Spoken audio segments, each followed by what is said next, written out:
Jared sat on his bed, holding his freshly printed diploma. The sun was shining through the window as if blessing the moment. He had always dreamed big, land a great job, make 6 figures, buy a sleek car, and finally live the life he had prayed for. Growing up in church, Jared knew all the right verses and said all the right prayers. But deep inside, his faith had slowly shifted from God to goals. If I work hard enough, he thought, God will bless me, right? He couldn't wait to show the world and himself that he was finally enough. But it didn't happen. A week passed, then 2. Jared applied to 5 jobs, then 10, then 20. One company ghosted him after a great interview. Another chose someone with more experience. Rejections piled up like bricks on his chest. He smiled through it in front of his friends, but each day felt heavier. God, what's going on? He muttered one night. I thought I was doing everything right. He began comparing himself to others on social media, friends traveling, getting hired, announcing new roles. Meanwhile, his inbox was empty and his spirit sinking. He started to wonder, did I fail, or did God forget me? Sunday came. Jared used to love Sundays, the worship, the people, the feeling of hope. But now he just lay in bed staring at the ceiling. I just need some time to think, he told his mom when she knocked, Bible in hand. But days turned to weeks. He stopped praying. He stopped reading the Word. He scrolled endlessly on his phone, but never opened his Bible app.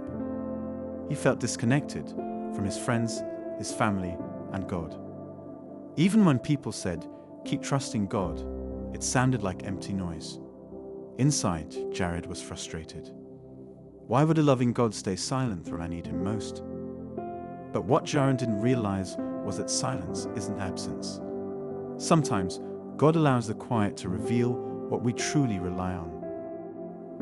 One evening, Jared dragged himself to a small coffee shop just to escape the silence at home. He sat by the window with his laptop, mindlessly applying for more jobs.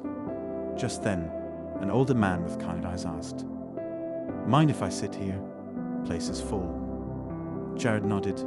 They didn't speak at first, but eventually, the man struck up a gentle conversation. Jared found himself opening up, sharing his disappointments without even realizing it. The man listened. Then he said, Sometimes unanswered prayers are really God's protection in disguise. You're not forgotten. You're just being rerouted. That small conversation felt like something shifted. Jared didn't know why, but he walked out with a lighter heart. That night, something stirred in Jared. He couldn't explain it, just a quiet nudge.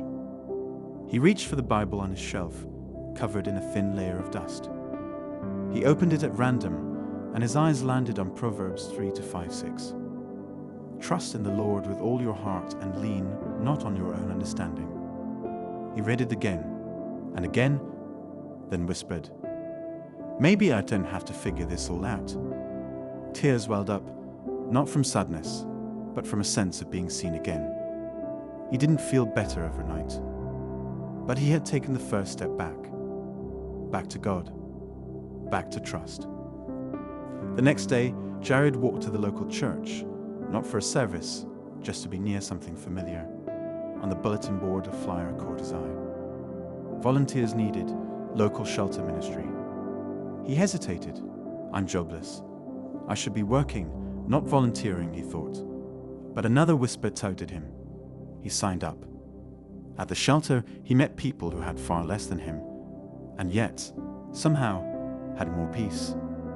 Jared swept floors, served meals, and listened to stories. In giving his time, he found purpose. In serving, he found healing.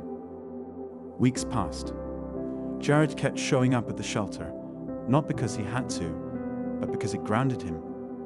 One day, while stacking boxes in the back room, a woman approached him. You've been consistent, she said. Not many are. She introduced herself as Mrs. Reyes, a donor and owner of a small logistics company. You're not working right now, she asked. No, ma'am, Jared said quietly. "Come by my office tomorrow. Let's talk." He didn't know what to expect. But for the first time in months, hope didn't feel like a fantasy. Jared showed up at Mrs. Ray's office the next morning. No suits, no big interviews, just honesty. She offered him a position helping manage deliveries and coordinating with the warehouse team. "It's not glamorous," she said, "but it's steady, and I think it's a good place to grow." It wasn't the job he had dreamed of months ago, but somehow it felt right. Jared accepted. In the months that followed, he learned, grew, and gained more than just a paycheck. He rediscovered his worth, not in titles, but in who he was becoming. Years passed. Jared stayed with the company, eventually leading a small team. He also kept volunteering at the shelter and began mentoring young men who were where he once was, confused, discouraged, and feeling forgotten. One evening, he stood in front of a youth group at his church, sharing his testimony. "I thought I lost everything," he said. "But God was never punishing me. He was preparing me." The teens listened, some with tears in their eyes. Jared's detour wasn't wasted. It became someone else's roadmap. One quiet morning, Jared sat on his porch with a cup of coffee and his Bible open on his lap. Birds chirped. The sun rose gently over the horizon. He smiled, flipping to Proverbs 3-5-6 again. The same verse that brought him back years ago. "I didn't need to be perfect," he whispered. "I just needed to trust." He realized that God hadn't taken away his dreams. He had just reshaped them. The delays, the setbacks, the pain, they were all part of a bigger picture. God never wasted a single moment, Jared said.